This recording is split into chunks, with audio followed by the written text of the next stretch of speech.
Hey everyone, let's talk about SEO once again. Why do we dive into this topic so much on Coaches to the Moon? One, I don't understand it well enough and I want you to understand it more. And two, I believe it's a very misunderstood topic, especially in the coaching space, where as we dive into in today's podcast, we don't seem to think it's a particularly valuable asset. But my guest today, Brandon Leibowitz from SEO Optimizers, straight out of California, sunny Los Angeles, is here to dispel some of the myths about SEO, some of the ways that I have been biased in thinking about it in the past, and to teach us some really creative and cool ways to use it to increase the trust and authority in your business. We don't just talk about SEO, backlinks, and all the technical stuff in this episode. We're talking about AI a fair amount, artificial intelligence, platforms like ChatGPT and Bard, what they can do for your business and what they cannot do for your business. And also, we dig into those paid press releases that you see people doing and how they can be beneficial or detrimental to your brand. Really great podcast. Brandon makes SEO very interesting. I think he's a great guy and I really enjoyed this show. I hope you do too. Here is Brandon Leibowitz on Coaches to the Moon. This is Coaches to the Moon, the only podcast you need to skyrocket your coaching business and create true impact on the world. Here's your host, Alex Morris.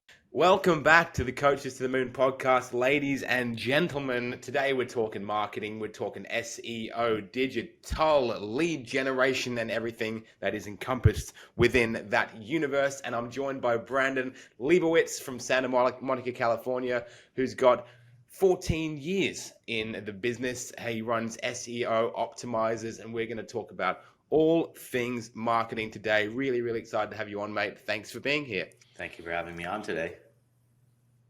So we were just vibing out a little bit before we clicked record on the fact that you have brought a few Instagram pages to huge followings, and this was a few years ago. So some of these strategies are not always relevant these days, but skateboarding pages is what you loved. Now, I believe Santa Monica, this is basically where skateboarding began, right? Yeah, it started around Santa Monica, Venice, so falls right in place with what I love. That's great, man. And are you still cruising around on a longboard? Are you surfing? What are you up to these days? I'll cruise around, not as many tricks anymore, but still cruise around every once in a while down by the beach.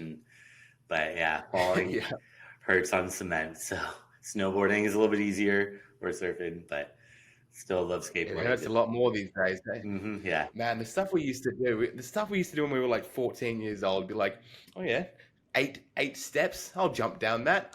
I'll jump off this little roof, and then I'll just get up. And then when I moved to the beaches where I am now, so this was about five years ago when I was about 27, I saw a skate park that was better than any skate park I'd ever been to. And I got my old board and I went down there. And I tried just a little 50-50 on a ledge, and I just went down, no harder than I used to, and I just limped home with my head in my hands. And I just wasn't used to it, man. It's a nightmare. On to bigger and better things, I suppose. Yep, it's not as fun falling on that concrete anymore. It hurts a lot, but it's fun. But when you fall, that's where you're just like, all right, is it worth it? The risk versus reward. Yeah. So you've been in the marketing space for about 15 years now. So I'll assume you're at least 21. How old are you, Mark? Brandon, sorry, I was looking at the word Mark on your list here. I'm so sorry. Very embarrassing. How old are you, Brandon? I am 39. 39, cool. I'm turning 33 in a few months' time. And I think there's still a lot of world ahead of us, which is really exciting, man. So how'd you get into the space of marketing? What happened for you? Was there a career before that, or what was the spark that led you down the track you're on today? No, I was going to school for business marketing, got my degree, and after I graduated, the first job I got out of school was helping a company out with their digital marketing, which I didn't really know much about digital marketing or SEO, and they like, don't worry, we don't know much either. Take you to workshops, seminars, classes, and learn with you, which I thought was kind of interesting. I was like, let me give it a shot. see what this whole digital thing is all about. And after going to like a few workshops, just realized it's probably the future. Everyone's probably gonna have a website. And also I realized they kept talking like you could do affiliate marketing, you have your own business. Like they kept talking about that stuff. So it got me interested because I always had that entrepreneurial spirit where I knew I wanted my own company one day and want to do something. Just didn't know what I wanted to do and trying to figure that out. Thought maybe skateboarding or something like that, which kind of doing that now. We can talk about that later. But the SEO, I realized that you could work full time at a company doing their marketing, and then I could go to like a doctor or a lawyer or a restaurant, as long as there's no conflict of interest, and potentially get some new clients. So I worked full time, working at this new job, before work, after work, on my lunch breaks. I pick up a few clients here or there, and did that over the years, working at different advertising agencies as like a director of SEO, and just always working before work and after work, and built that up to where I was able to eventually quit my job and been doing my own thing ever since, just helping people tap into that free traffic from Google, doing SEO, and do a little bit of paid ads, a little bit of social, but really more geared towards the search engine optimization. What's up, guys? Alex here. If you're enjoying the episode, please don't forget to give us a subscribe on whatever channel or platform you're watching or listening to this. Really helps us to make an amazing show every week. Thank you so much. Back to the episode. Yeah, congrats, man. So how long were you working for other people at a job while you built your business before you actually went all out by yourself? Probably about 8-9 years-ish, because I was happy to just get a job out of school and just pick up a few extra clients here or there. I didn't really go all in until a few years ago, like 5-6 years ago. I was like kind of almost making the same amount by making these agencies. Maybe I should just go all in and really see what I could do, scale it and grow it, and just realized I should probably just focus my attention on this. And also like the freedom, the flexibility of having your own business, even though you work a lot more, but at least I could set my own hours and set my schedule, which makes it a lot more flexible and easier. 100%, man. 100%. It's tough to give up a paycheck, right? A regular paycheck. But I'd love to know from your perspective, what was your approach like, and your sort of your mentality in business like when you had a full-time job versus those first couple years working for yourself? I mean, luckily I was working full-time doing SEO and doing SEO on the side, so it all fell into place where I'm learning on the job, learning after work and before work. So it just really helped me really know the ins and outs of SEO, but didn't really know the ins and outs of running a business, which is very, very different than just doing marketing. Yeah. So that's where I had to, I've gotten mentors, and that's really helped out a lot. But it's a lot of just trial and error, trying things out, trying to learn from other people, talking to other people, get ideas of like what needs to be done to like systemize things and get things so I could scale instead of working so much in the business, but work on growing it and getting it to that next level, which still working on that. I feel like that never ends, but just trying to really manage, hire people, deal with a lot more than just doing SEO. Now it's really, was a one-man show. Now I have a team, which helps out, but still there's a lot that falls on my plate, and just trying to learn how to delegate more and get more time back so I can focus on more important, bigger things. 100%.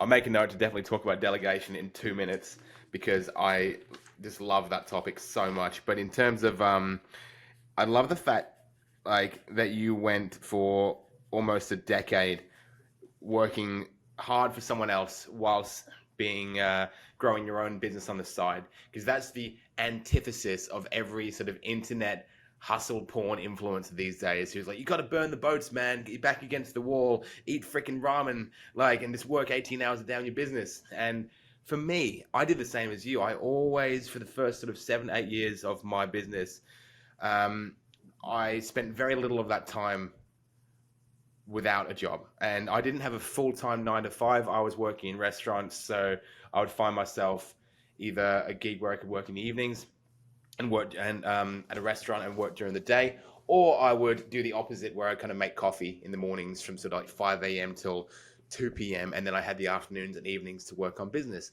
And the way I made decisions in my business when I had income versus no income was so different, because you don't need every sale, and you can make decisions out of logic, not desperation. And so I really appreciate the way you did that, man, because I don't think enough people talk about having I suppose, letting go of your ego enough to work a job whilst growing a business, because it's not nearly as sexy as the just go all in day one story, right? So, congrats, man. Are you glad you did that?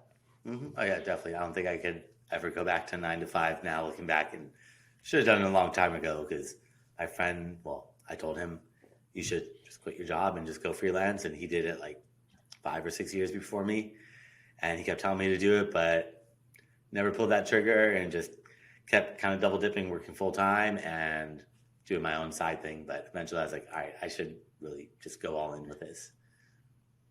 Can't say I blame you, man. Do you have kids? Do you have a partner?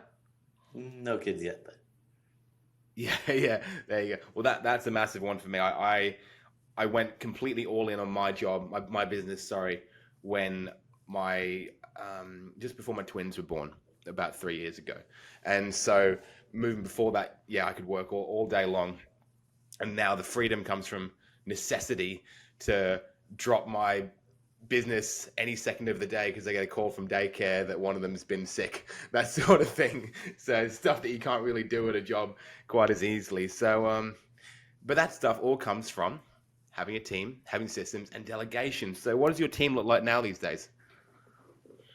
no. Right now, I have a few. Well, I think maybe like 3 full-time people, and then with SEO, it's a lot of content. So a lot of writing articles, blogs, press releases, just a ton of content. So I have about like maybe 10 writers that kind of just pull out freelance, be like, all right, need this content creation or this created. But yeah, it's a lot of content marketing with SEO and just trying to get good quality content out there, and then delegating to the team, just helping them distribute that content in the right places to the right people. That way Google starts trusting you more, because the way you rank higher on Google is by getting what are called backlinks, getting other websites to link out to you. The more websites link out to you, the more trust Google gives to you, and the higher they rank you. So that's really what I'm focused on, is just making systems to help find good, targeted, relevant websites that relate to the business, and then getting good content that those websites are looking for created, and getting them to publish it. Yeah, I love it. I love it. So let's talk SEO. Let's talk backlinks. Let's talk all that stuff, because it's in the coaching space, right? I think it's a funny industry where no one's really looking for a coach. I think 90% of people aren't thinking, I need a spirituality mentor, or I need a transformational life coach. It's kind of just, you need to market to people who don't have that awareness just yet. Whereas service-based businesses, like you talked about before, restaurants, doctors, accountants, people search restaurant Santa Monica, family doctor North Narrabeen, which is where I live. And so in my slightly biased opinion towards social media in my industry, I believe that SEO is probably more relevant for some businesses than for others. But I'd love to hear your opinion on that one. Yeah, I mean, if people aren't searching for your keywords, then there's not much you can really do, unless you figure out other variations of, like, if someone's looking for a spirituality coach, maybe they're going to be searching for an article about, like, what is the meaning of life or something like that. You write a good blog post on your website, get that to rank for that keyword, pull them in, and then hopefully you lead them into wanting to learn more about who you are, your product or your service or whatever you're offering.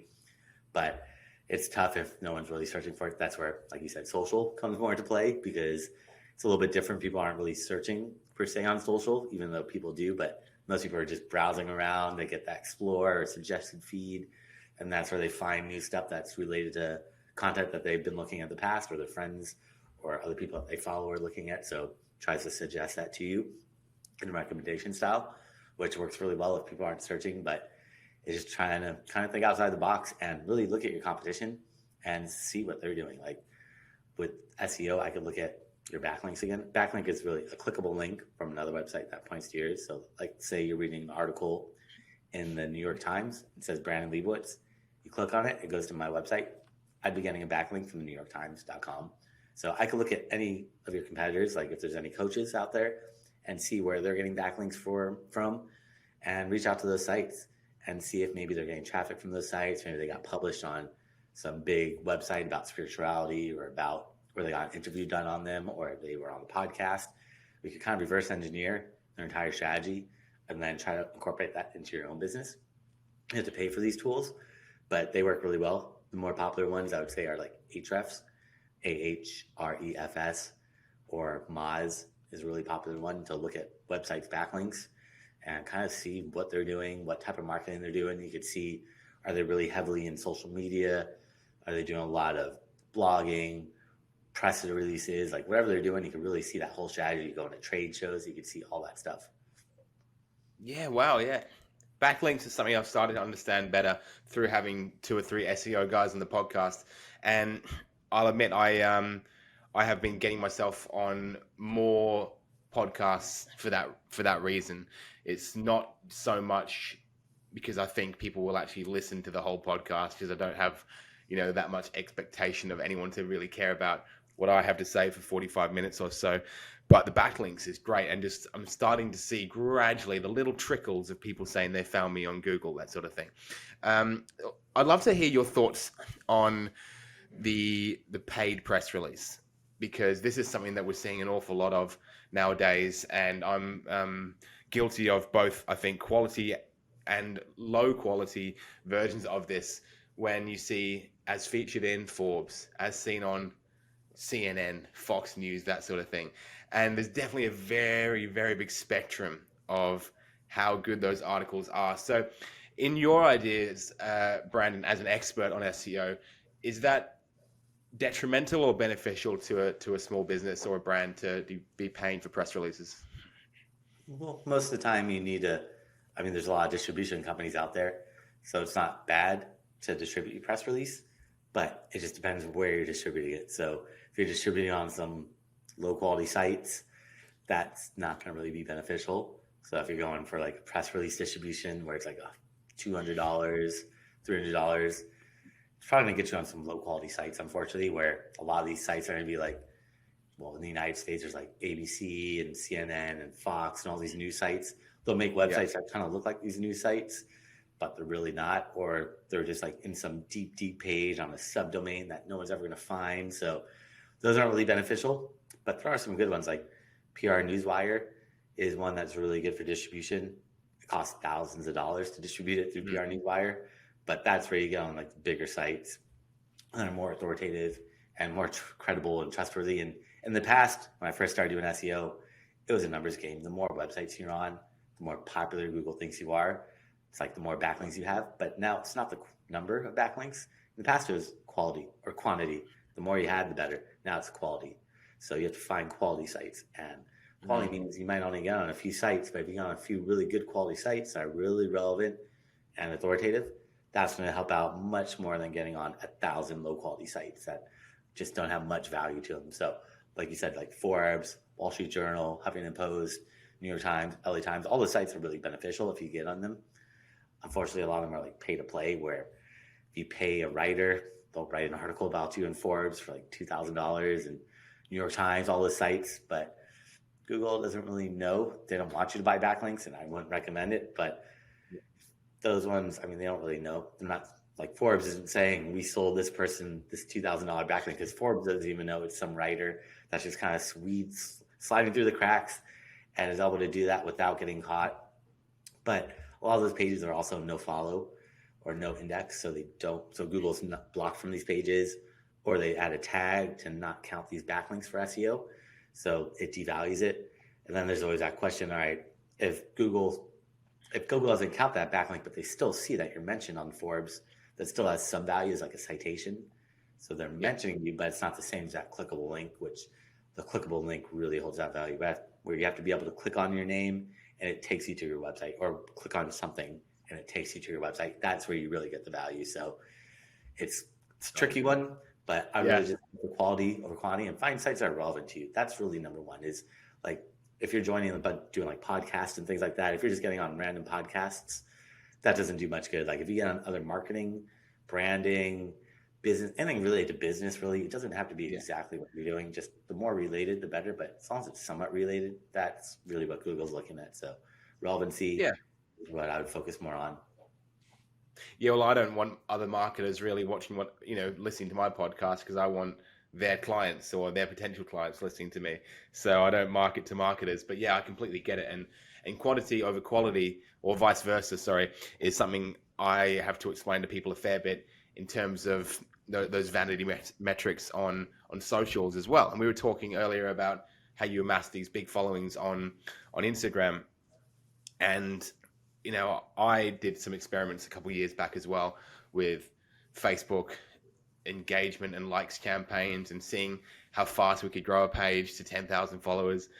But you just learn that, having 1,000 local followers or 1,000 people who are, somewhat in your demographic rather than 100,000 followers where, 90,000 might be from South Korea. It's not really going to be that helpful for you. Whereas it is actually a lot cheaper, easier, and faster to get followers from, internationally from huge countries like in India and Asia, that sort of thing. So, yeah, I think vanity metrics is a funny thing. I'd love to ask you when you start with new clients who come in, some of the maybe greener clients to the SEO game, what are some things that people think they need that they don't actually need?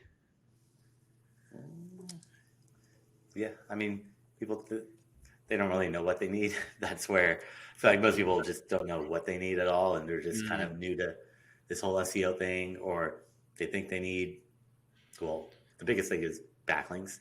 Most of them don't know what backlinks are and don't realize how important backlinks are.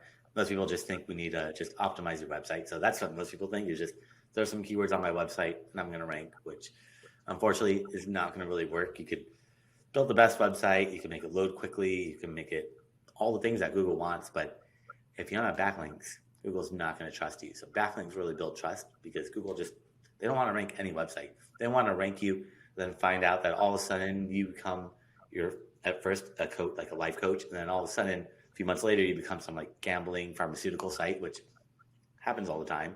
It's called like a bait and switch. Well, they'll make a normal website, they'll rank it for a bunch of keywords, and then all of a sudden they'll switch over to something really weird and shady, and Google doesn't want that to happen. And also like the dark web, you have to think like probably over half the websites are kicked off Google because it's just weird stuff that Google just doesn't trust them. So the ones that do show up in the search results, Google really wants to scrutinize you and make sure you are trustworthy and credible. So that's where the backlinks build that trust and let Google know that you are it's like a popularity contest. It's like those websites are like voting for you, essentially saying we vote, and give you some trust over to let Google know that we think you're a legitimate business and you're credible. But a lot of people don't realize that and just focus on fixing their website, make it look nice and pretty, putting keywords in the coding, which is important, but without those backlinks, it's not going to work. Interesting. Yeah, I went to a graphic designer yesterday, and the first thing I was like, I need a logo, because my logo, I built it myself 4 years ago, and it's my business is gonna catch up with it soon, and then I'll be that guy who made his own logo 10 years ago.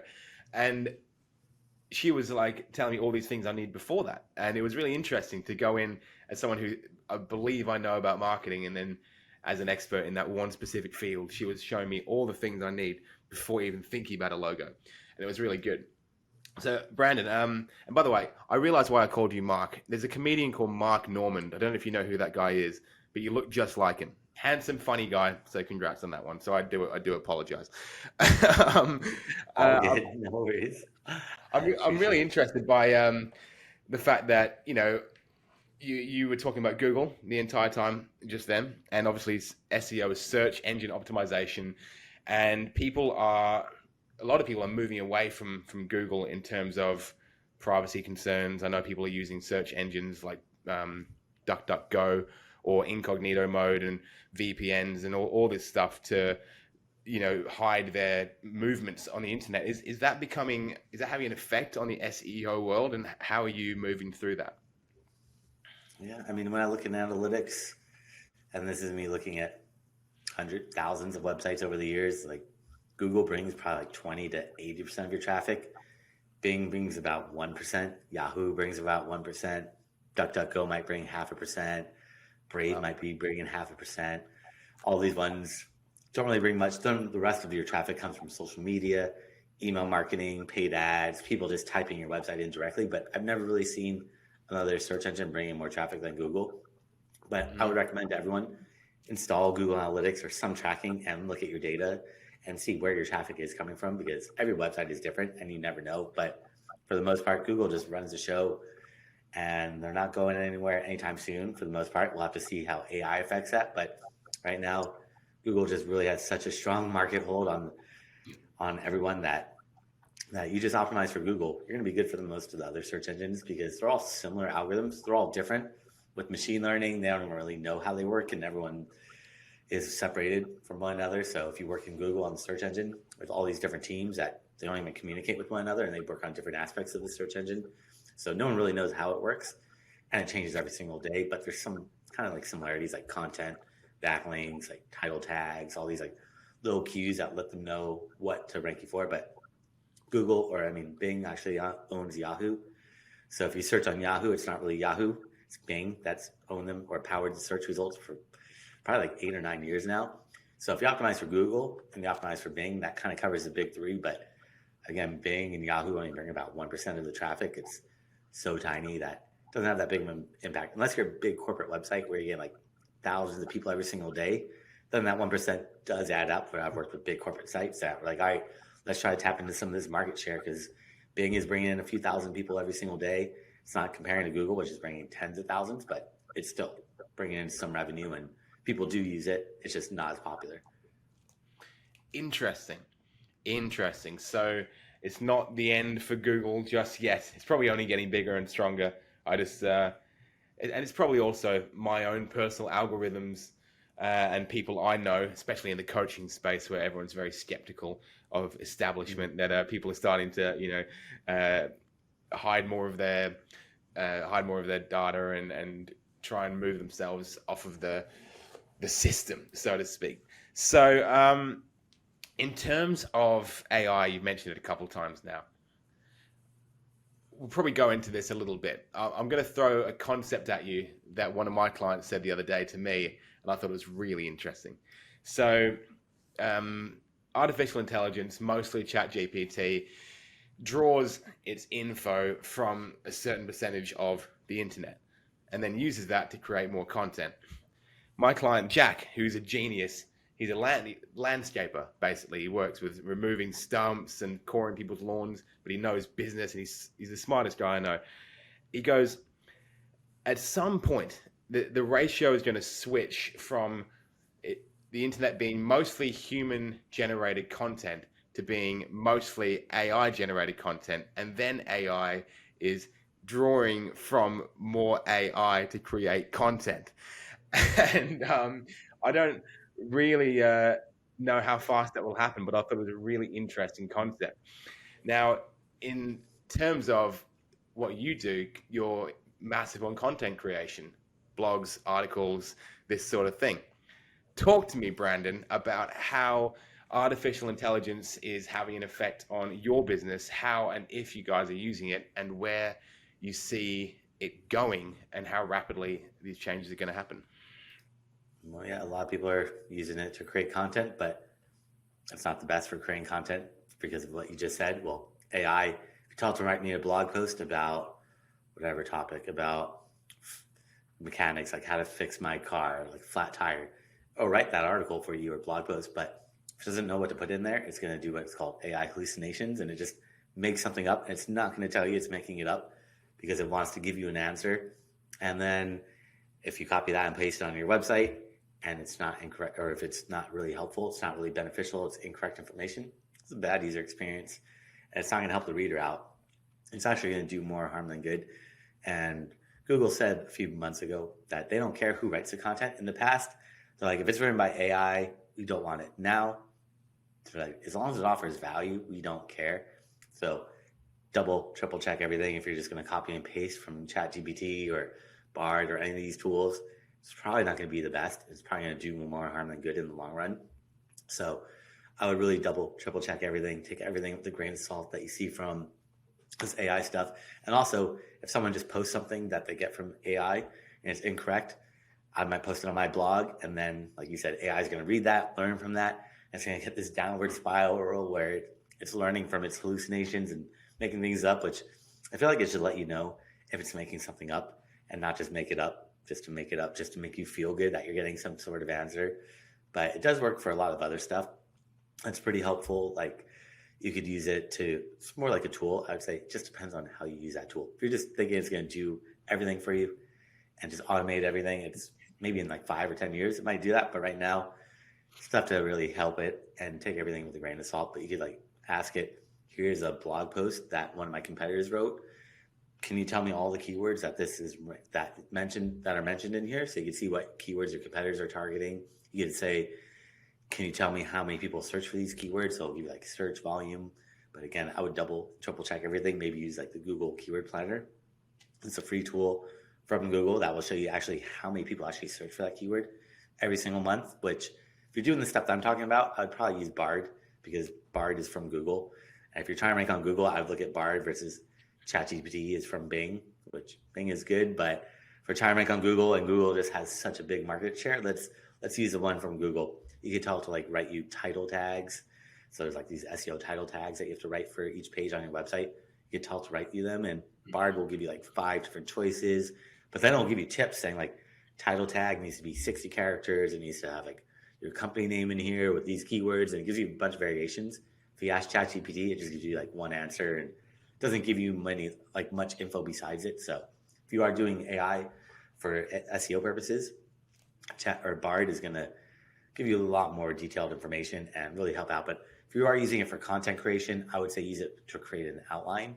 Yeah. Don't have it create the content, but have it create an outline for you where you could work off that, build off it, or give you blog post topic ideas, because every once in a while you're just like, all right, I've written about this topic so many times. What can I write about spirituality, coaching? Like, how can I make this unique? And these AI tools will really make unique, captivating blog post topics, and it really helps out. But again, you gotta just triple check everything, make sure it's accurate, make sure it makes sense.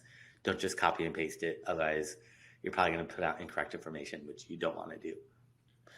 I completely agree. Really, really good as a tool, not as a finished product. And because we coach people as well, so we do done for you marketing for businesses, but I also run a couple of courses where I teach coaches to kind of start their ads journey, and copywriting is obviously a big part of that.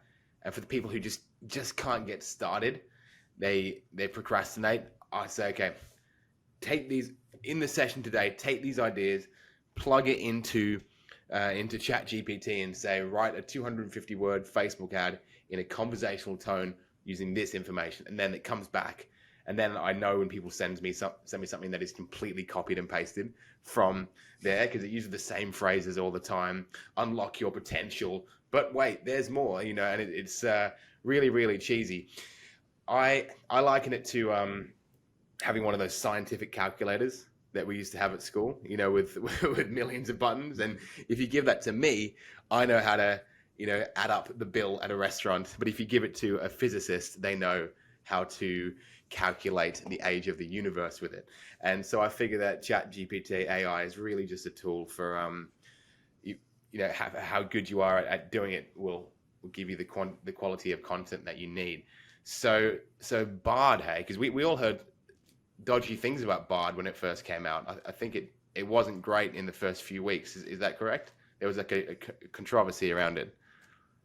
Yeah, I mean, they're all not that good right now. Just in general, They're all still struggling. But for SEO purposes, I would say if you are going to do it for like keyword research or like content, stuff like that, competitor analysis, where you're like, hey, here's my website, give me a list of competitors and what keywords they rank for, I would use ChatGPT or Bard over ChatGPT. You can try both, but sometimes when you use ChatGPT, it doesn't really know or crawl all the websites, so it doesn't have that access that Google does.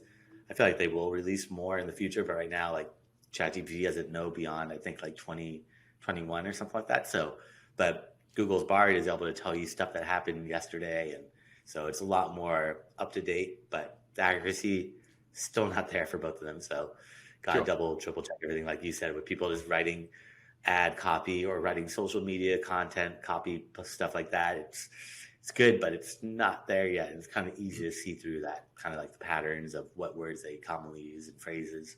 Yeah, I see it all the time. It's very, very funny. So in terms of the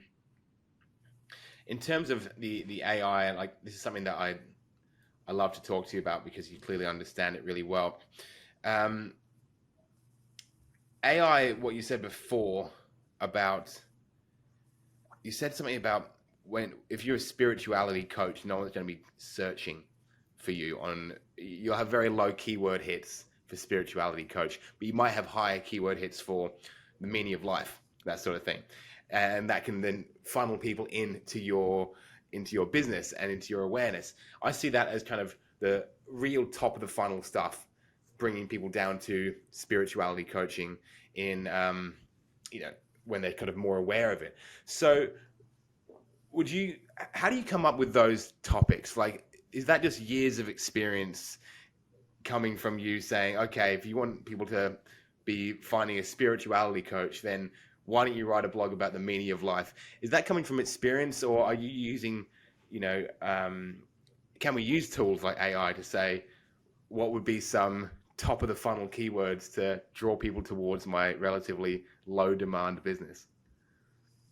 Well, you could probably ask it. I'm not sure. I haven't tried that prompt yet, but I'm sure it'll give you something back. I'm not sure what it will say, but you could say, like, give me topically related keywords to spirituality coaching. So it'll give you like keywords that are related to that topic that might have you might not have other thought of, like religion, or I'm sure you thought of that, but I mean, it'll give you some random ones that you might not have thought of that will help you draw on it and give you ideas and suggestions. But the Google Keyword Planner is something that works really well.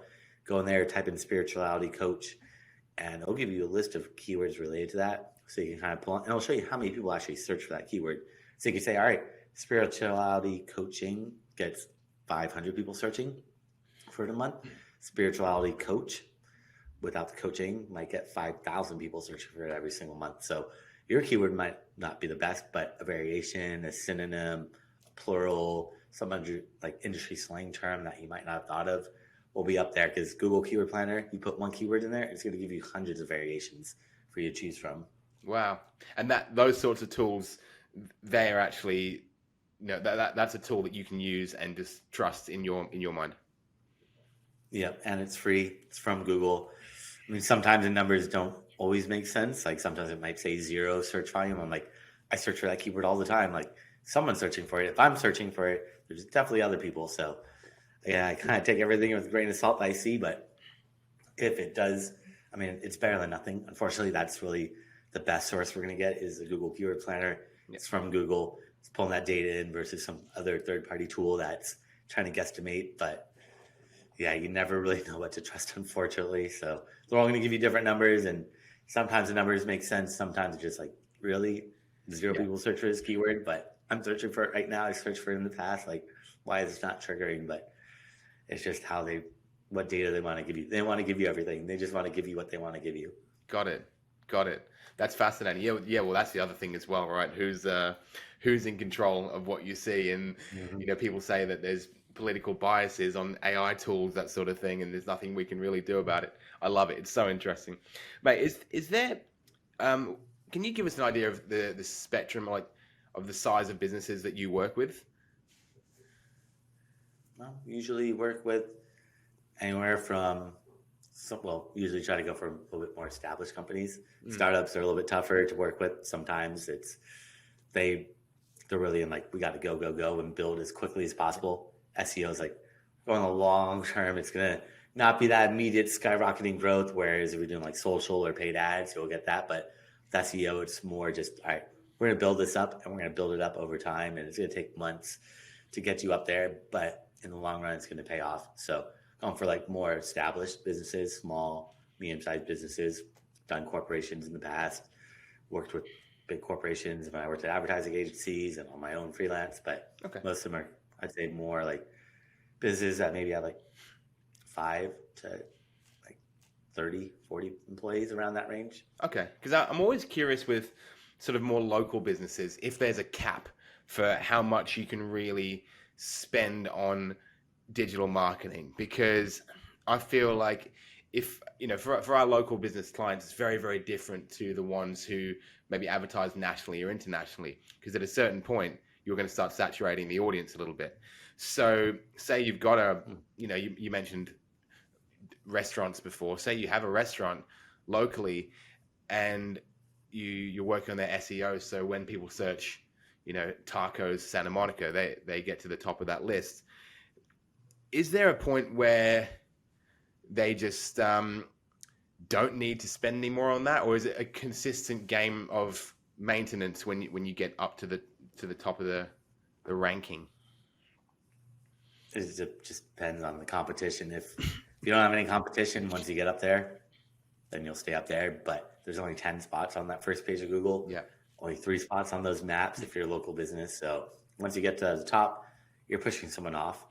And if you have a lot of competitors, if you have like a really heavily competitive industry, they're going to fight for that top spot. They're not going to let you just take it. So that's where it just comes down to how competitive are those keywords. The more competitive they are, the more maintenance that we have to do to make sure that you don't just drop down and completely disappear. Like if you're a restaurant in Los Angeles, where I live, a lot of restaurants, not many spots on that first page of Google. They're constantly fighting for it versus some really small, obscure town that might only have like 5 restaurants. You get to that first page of Google, you're pretty much good. You're on that first page. You only got 5 competitors.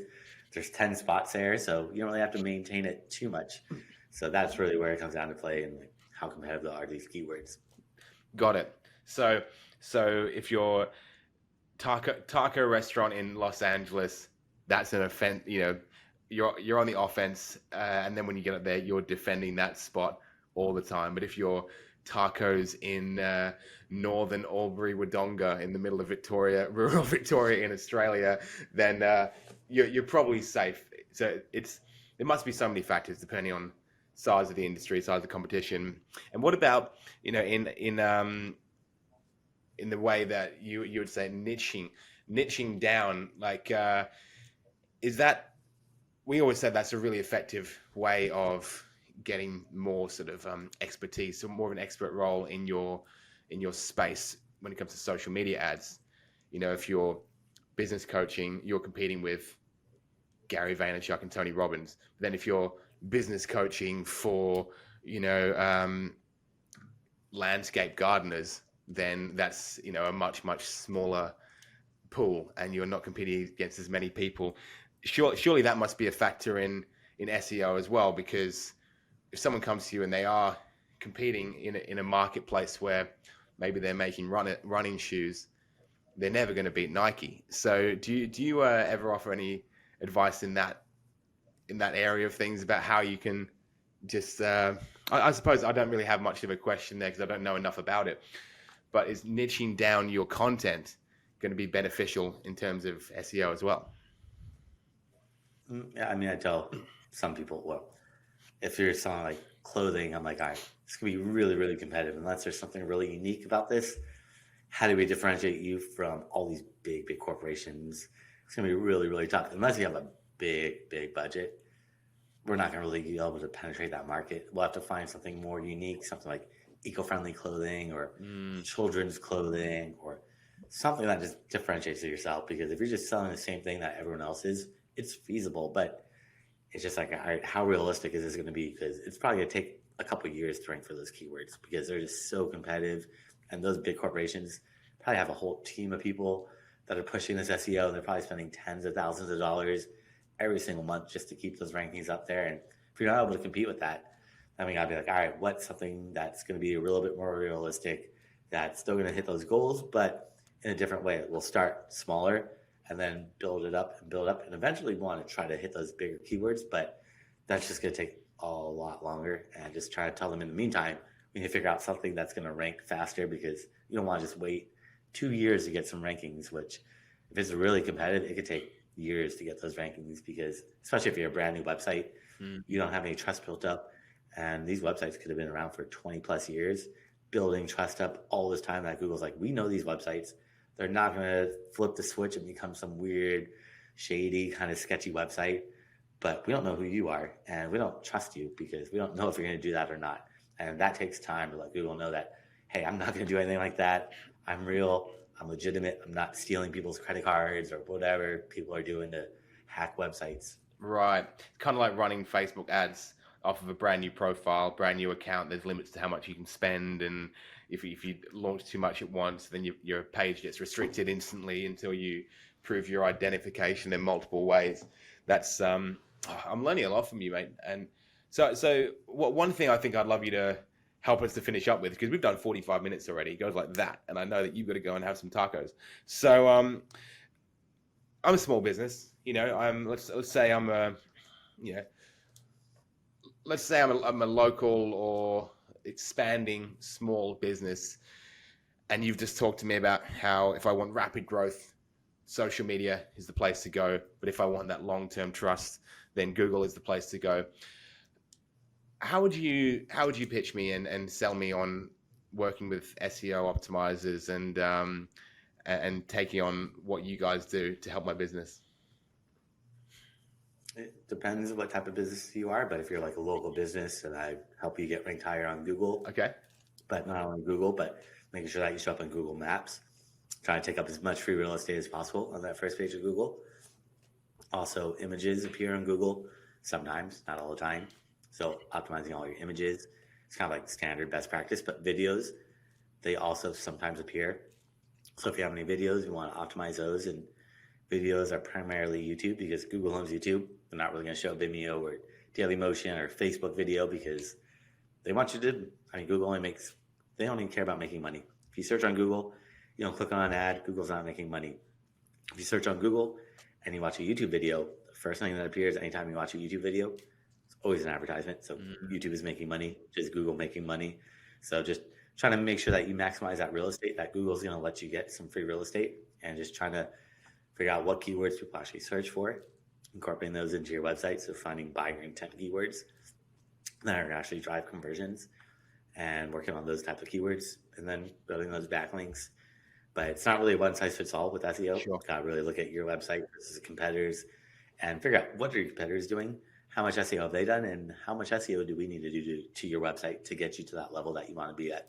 That's the really interesting part of it, looking at what your competitors are doing and then seeing how can we, compete with the level of activity they've got. Because that's something definitely, you see your followers, what they're posting, but then going in the sort of back end and finding how much and how they're doing it. That's a really, really cool way of doing it, man. And I believe that this is a service that I probably need to be looking into. Probably need to be doing more of it. And as the team expands, reaching out to someone like Brandon and SEO optimizers to help us get those clicks, man. It's what it's all about. When did it all get so complicated, hey? When did it all become about backlinks and analytics? Why can't we just walk on the beach all day? Maybe one day we can. That is the goal. Just relax, hang out by the beach. Yeah, put in a few years and then hang out by the beach, man. Dude, really, really lovely conversation today. I think you get me interested in a topic which, when you break it down, for most people, isn't that interesting on paper, but what it can do, what it can achieve, and the way that you think about it, I think it's really amazing. And I can see out of this interview, over a lot of SEO interviews I've done in the past, how much creativity is involved in it, how much potential there is. And I just like the way you think, man. So to end on a few compliments, I think you're a really, really clever dude, and I really appreciate the insights you've given us today. Awesome. No, thank you so much. Glad to share my knowledge and help others out, learn how to just tap into that free traffic and start just seeing those leads and sales coming in without spending money on ads. Yeah, don't pay me, pay Brandon. Thanks a lot, mate. We'll both help out. We'll both help each other out. That's right. We work together. All right, I'll throw you a bone and you throw it back in my face. That's all good, man. I really appreciate it. Well, I'm sorry I called you Mark again, but Mark Normand is an up-and-coming comedian and a very funny guy, and you look a lot like him. So, dude, this has been Brandon Leibowitz with SEO Optimizers and Coaches to the Moon. Thank you once again, my friend. I'll be back next week with 2 more episodes of this wonderful show that is made wonderful by you guys listening to it. So thank you so much. I'll see you next week. Until then, thanks for listening. Much love and peace out. Hey guys, I really hope you enjoyed today's episode. Thank you so much for sticking around to the end. If you love our guests, then in the show notes of this episode, you can find their socials, you can follow them, you can learn more about all the free resources and programs they've got. I highly recommend you do it. Until then, thank you so much. I'll be back here next week with Coaches to the Moon. Have an amazing day. Peace out. Coaches to the Moon will be back next week. Until then, reach us on Facebook at To The Moon Digital Marketing.